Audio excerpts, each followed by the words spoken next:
Paul Kagame byose abishyize hanze, ibyo agomba gukorera abazungu, ibyo wigizemo mutobatoba ntabwo akwiye kubyemera, u Rwanda ntabwo rukwiye kubyemera.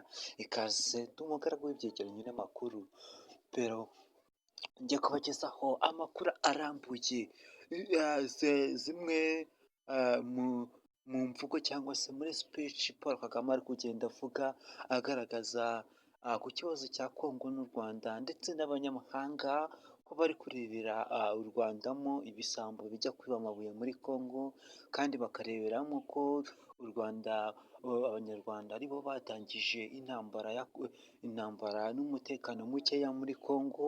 Ibi byose perezida yagiye abivuga agira ati unyomoza ninde, murabizi abatangije intambara, murabazi batwita ibisambo ndetse n'abicanyi.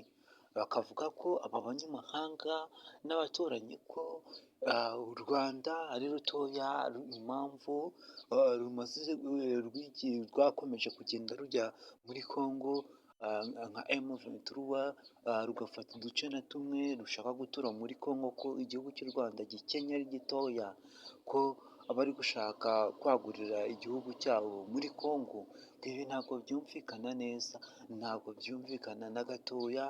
Ibi ngo ni ibisambo gusa bishaka kwiba no gusesagura umutungo wa Congo, ndetse niko abanyamahanga bagenda bavuga. Kandi u Rwanda rukimara kwemera ko rufatanyije na M23 ari kimwe n'u Rwanda, kimwe n'abandi abanyakongo, ngo iyo ushaka kutemera ko uri impanga n'umuvandimwe wawe, cyangwa se ngo ushaka kwikunda cyane ugashaka kwanga abandi.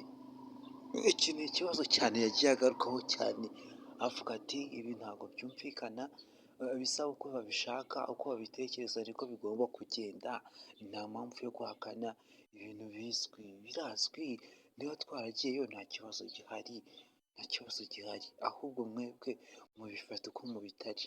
Mwacumbikiye abajenosideri imyaka ingahe, mubaha intwaro, mubagira abanyagihugu, mubaha n'ibyangombwa, ntabwo muzi uburakari. Murashaka ko u Rwanda ruzasubira mu macakubiri akomeye cyane nk'ariya, imicuraburindi nka ririya. Ntabwo twabibemerera, tugomba gushaka impamvu tugomba gutuma duhorana umutekano usesuye, umutekano muzima. Kwishyira ukwizana ni ibintu tugomba kumena amaraso. Ibyo bakwigira nta bandi banyamahanga bazongera kuza kudukoloniza. Ibyabaye byarabaye, nta mpamvu yo gutinda no kwemera no kuyoborwa no gukandamizwa n'abanyamahanga. Reka mbabwire ngo mwe mwageze kuri uyu muyoboro muri bashya, mukore subscribe, like, comment.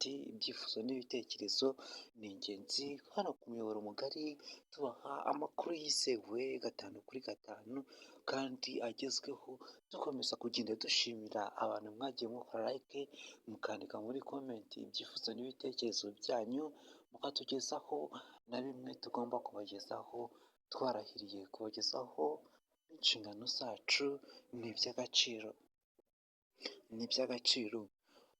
Ikindi Paul Kagame yagiye agaruka avuga agira ati abana bari kuvuka ubu ngubu baragowe cyane, bari kubatoza nk'abo mu bihugu byo hanze kwanga igihugu cy'u Rwanda, bazakura bazi ko ari igihugu kibi cyane cy'ibisambo.